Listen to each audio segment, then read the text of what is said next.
नमस्कार दोस्तों, आज सुनेंगे पद्म पुराण से भगवान विष्णु के कथा। ब्राह्मण ने पूछा, हे जगदीश्वर, मोह और अज्ञान बस पहले माता पिता की आराधना न करके फिर भले बुरे का ज्ञान होने पर यदि मनुष्य पुनः माता पिता की सेवा करना चाहे तो उसके लिए क्या कर्तव्य है। श्री भगवान बोले, विप्रवर, एक वर्ष, एक मास, एक पक्ष, एक सप्ताह अथवा एक दिन भी जिसने माता पिता की भक्ति की है वह मेरे धाम को प्राप्त होता है, तथा जो उनके मन को कष्ट पहुंचाता है वह अवश्य नरक में पड़ता है। जिसने पहले अपने माता पिता की पूजा की हो या न की हो, यदि उनकी मृत्यु के पश्चात वह सांड छोड़ता है तो उसे पितृभक्ति का फल मिल जाता है। जो बुद्धिमान पुत्र अपना सर्वस्व लगाकर माता पिता का श्राद्ध करता है वह जाति सुमरन पूर्व जन्मों की बातों को सुमरन करने वाला होता है और उसे पितृभक्ति का पूरा फल मिल जाता है। श्राद्ध से बढ़कर महान यज्ञ तीनों लोकों में दूसरा कोई नहीं है। इसमें जो कुछ दान दिया जाता है वह अच्छे होता है। दूसरों को जो दान दिया जाता है उसका फल 10,000 गुना होता है। अपनी जाति वालों को दान देने से लाख गुना, पिंड दान में लगाया हुआ धन करोड़ गुना और ब्राह्मण को देने पर वह अनंत गुना फल देने वाला बताया गया है। जो गंगा जी के जल में और गया, प्रयाग, पुष्कर, काशी, सिद्ध कुंड तथा गंगा सागर संगम तीर्थ में पितरों के लिए अन्न दान करता है उसकी मुक्ति निश्चित है तथा उसके पितर अच्छे स्वर्ग प्राप्त होता है, उसका जन्म सफल हो जाता है। जो विशेषतः गंगा जी में तिल मिश्रित जल के द्वारा तर्पण करता है उसे भी मोक्ष का मार्ग मिल जाता है। फिर जो पिंडदान करता है उसके लिए तो कहना ही क्या है। अमावस्या और युगादि तिथियों को तथा चंद्रमा और सूर्य ग्रहण के दिन में जो पावन श्राद्ध करता है वह अच्छे लोक का भागी होता है। उसके पितर उसे प्रिय आशीर्वाद और अनंत भोग प्रदान करके 10,000 वर्षों तक तृप्त रहते हैं। इसलिए प्रत्येक पावन पर पुत्रों को प्रसन्नता पूर्वक पावन श्राद्ध करना चाहिए। माता पिता के इस श्राद्ध यज्ञ का अनुष्ठान करके मनुष्य सब प्रकार के बंधनों से मुक्त हो जाता है। जो श्राद्ध प्रतिदिन किया जाता है उसे नित्य श्राद्ध माना जा गया है। जो पुरुष श्रद्धा पूर्वक नित्य श्राद्ध करता है वह अच्छे लोक का उपभोग करता है। इसी प्रकार कृष्ण पक्ष में विधि पूर्वक काम्य श्राद्ध का अनुष्ठान करके मनुष्य मनोवांछित फल प्राप्त करता है। आषाढ़ की पूर्णिमा के बाद जो 5वां पक्ष आता है जिसे महालय या पितृपक्ष कहते हैं उसमें पितरों का श्राद्ध करना चाहिए। उस समय सूर्य कन्या राशि पर गए हो या नहीं इसका विचार नहीं करना चाहिए। जब सूर्य कन्या राशि पर स्थिर होते हैं उस समय से लेकर 16 दिन उत्तम दक्षिणाओं से संपन्न यज्ञों के समान महत्व रखते हैं। उन दिनों में इस परम पवित्र काम्य श्राद्ध का अनुष्ठान करना उचित है। इसे श्राद्ध कर्ता का मंगल होता है। यदि उस समय श्राद्ध न हो सके तो जब सूर्य तुला राशि पर स्थिर हो उसी समय कृष्ण पक्ष आदि में उक्त श्राद्ध करना चाहिए। चंद्र ग्रहण के समय सभी दान भूमि दान के समान होते हैं। सभी ब्राह्मण व्यास के समान माने जाते हैं और समस्त जल गंगा जल के तुल्य हो जाता है। चंद्र ग्रहण में दिया हुआ दान और समय की अपेक्षा लाख गुना तथा सूर्य ग्रहण का 10 लाख गुना अधिक फल देने वाला बताया गया है। और यदि गंगा जी का जल प्राप्त हो जाए तब तो चंद्र ग्रहण का दान करोड़ गुना हो जाता है। सूर्य ग्रहण में दिया हुआ दान 10 करोड़ गुना अधिक फल देने वाला होता है।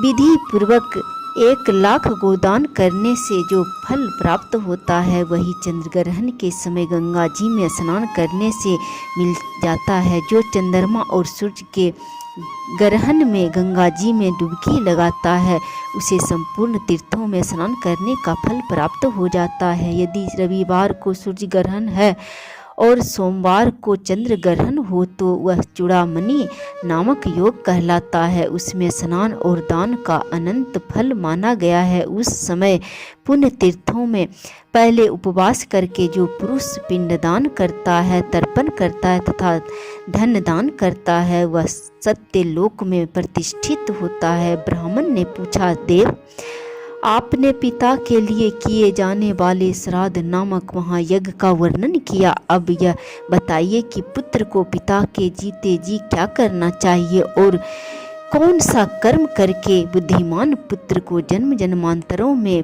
परम कल्याण की प्राप्ति हो सकती है। ये सब बातें यत्न पूर्वक बताने की कृपा कीजिए। श्री भगवान बोले, विप्रवर पिता को देवता के समान समझकर उनकी पूजा करनी चाहिए और पुत्र की भांति उन पर स्नेह रखना चाहिए। कभी मन से भी उनकी आज्ञा का उल्लंघन नहीं करना चाहिए।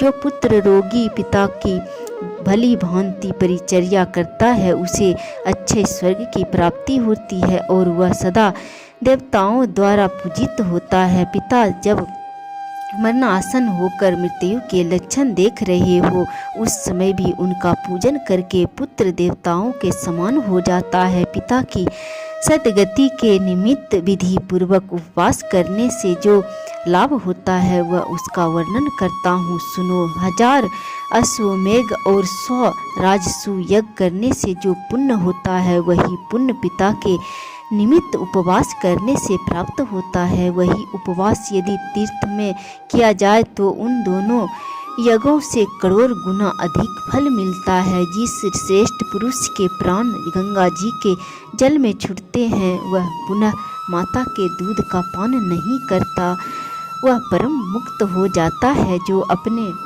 इच्छा अनुसार काशी में रहकर प्राण त्याग करता है वह मनोवांछित फल भोग कर मेरे स्वरूप में लीन हो जाता है। योग युक्त नैष्ठिक ब्रह्मचारी मुनियों को जिस गति की प्राप्ति होती है वही गति ब्रह्मपुत्र नदी की 7 धाराओं में प्राण त्याग करने वालों को मिलती है। विशेषतः अंत काल में जो सोन नदी के उत्तर तट का आश्रय लेकर विधि पूर्वक प्राण त्याग करता है वह मेरी समानता को प्राप्त होता है। जिस मनुष्य की मृत्यु घर के भीतर होती है उस घर के छप्पर में जितनी गांठें होती है बंधी होती है उतने ही बंधन उसके शरीर में भी बंध जाते हैं। 1-1 वर्ष के बाद उसका एक एक बंधन खुलता है। पुत्र और भाई बंधु देखते रह जाते हैं, किसी के द्वारा उसे उस बंधन से छुटकारा नहीं मिलता। पर्वत, जंगल, दुर्गम भूमि या जल रहित स्थान में प्राण त्याग करने वाला मनुष्य दुर्गति को प्राप्त होता है। उसे कीड़े आदि की योनि में जन्म लेना पड़ता है। जिस मरे हुए व्यक्ति के शव का दाह संस्कार मृत्यु के दूसरे दिन होता है वह 60,000 वर्षों तक कुंभीपाक नरक में पड़ता है। जो मनुष्य अस्पृश्य का स्पर्श करके या पतित अवस्था में प्राण त्याग करता है वह चिरकाल तक नरक में निवास करके मलेच्छ योनि में जन्म लेता है। पुण्य से अथवा पुण्य कर्म का अनुष्ठान करने से मृत्युलोक निवासी सब मनुष्यों की मृत्यु के समय जैसी बुद्धि होती है वैसी ही गति उन्हें प्राप्त होती है। पिता के मरने पर जो बलवान पुत्र उनके शरीर को कंधे पर ढोता है उसे पग पग पर अश्वमेघ यज्ञ का फल प्राप्त होता है। पुत्र को चाहिए कि वह पिता के शव को चिता पर रखकर विधि पूर्वक मंत्रोच्चारण करते हुए पहले उसके मुख में आग दें, उसके बाद संपूर्ण शरीर का दाह करें। उस समय इस प्रकार कहें, जो लोग मोह से युक्त तथा पाप पुण्य से आच्छादित थे उन पिताजी के इस शव का इसके संपूर्ण अंगों का मैं दाह करता हूँ। वे दिव्य लोक में जाएं। इस प्रकार दाह करके पुत्र अस्थित संचय के लिए कुछ दिन प्रतीक्षा में व्यतीत करें, फिर यथा समय अस्थिर संचय करके 10वां दिन आने पर स्नान कर गीले वस्त्र का त्याग कर दें। फिर विद्वान पुरुष 11वें दिन एकादश श्राद्ध करें और प्रेत के शरीर की पुष्टि के लिए एक ब्राह्मण को भोजन कराएं। उस समय वस्त्र, पीढ़ा और चरण पादुका आदि वस्तुओं का विधि पूर्वक दान करें। दशा के चौथे दिन किया जाने वाला चतुर्थ